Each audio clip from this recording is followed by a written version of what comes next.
Hello everybody, how are you all? I hope all of you are fit and fine by the grace of Almighty.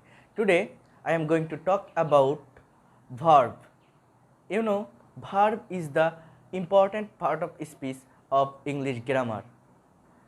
Okay, so all of you know that verb is also used as a heartbeat of sentences. I mean, without verb you cannot make any types of English sentence.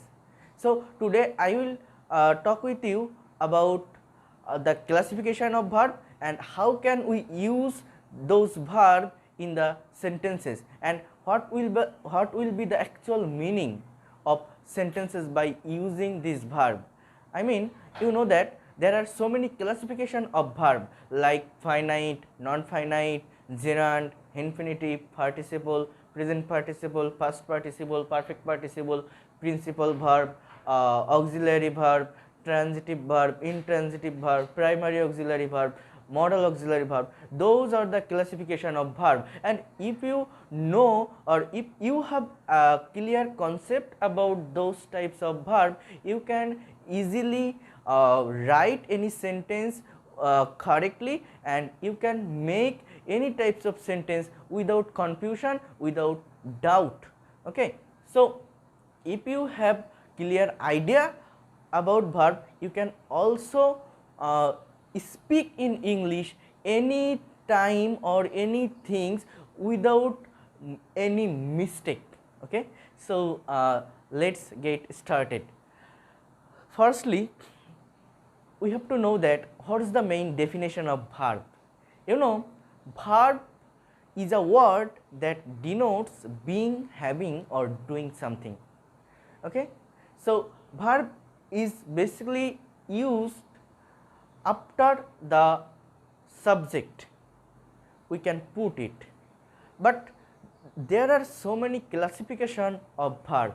Sometimes it seems verb but it doesn't work as a verb. It can be work as other part of speech like noun, adjective or adverb. So we have to see all these types of verb, and if you identify from the sentence all these types of verb and part of speech, you can easily translate or you can easily find out actual meaning of the sentence. But if you don't know or if you don't have clear concept about all these types of verb, when you translate any complex or compound sentence and when you see their infinitive, gerund or participle, you don't understand or you won't be able to understand that what will be the actual meaning of this sentence, because gerund like gerund, infinitive, participle sometimes is used as other part of speech. And if you think that when we can write any sentence, we have to put the verb after the subject and we have to maintain the structure of tense. So I will share with you some things that how can you identify and how can you be able to get actual meaning of sentences. Okay, so at first I will tell you that there are two types of verb. Number one is finite verb and number two is non-finite verb. Okay, so what is finite verb? Finite verb mainly uses after the subject of every sentence. Most of the time it is used after the subject, and it maintains the structure of tense. I mean, you can identify that in which type of tense structure is used here by seeing the finite verb. Okay, and non-finite verb is used as the other part of speech like noun, or it can be used as adjective or adverb. Okay, so there are three types of non-finite verb: gerund, infinitive, participle. Okay, So again, participle are three types: present participle, past participle and perfect participle. On the other hand, finite verb are two types: principal and auxiliary. Again, auxiliary verb are two types: primary auxiliary, modal auxiliary.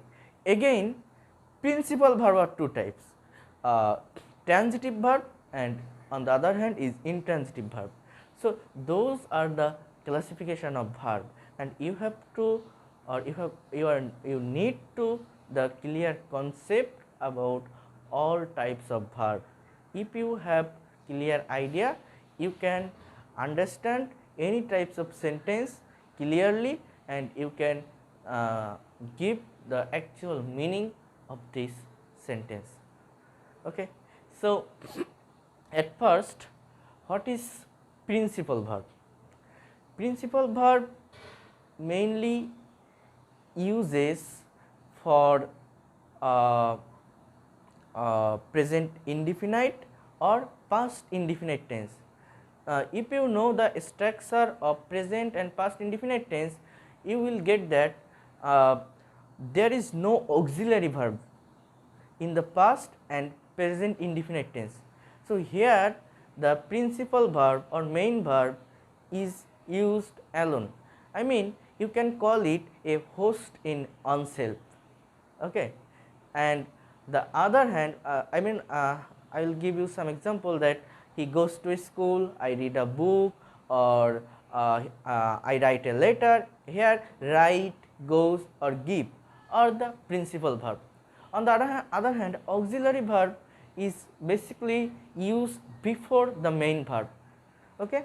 We know that there are so many primary auxiliary and modal auxiliary like am, is, are, was, were, have, has, had, do, does, did, or the modal auxiliaries are can, could, may, might, shall, should, will, would. So those are used as a auxiliary verb, and it is used before the main verb for giving the actual meaning of those tense, or it mainly maintains the structure of tense. For example, he is playing football. Here is the auxiliary verb of present continuous tense. Okay. On the other hand, the non-finite verb are three types: gerund.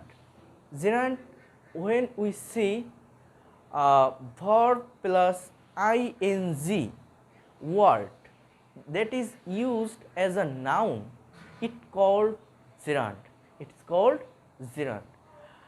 Like playing is a good habit or is a good thing for health.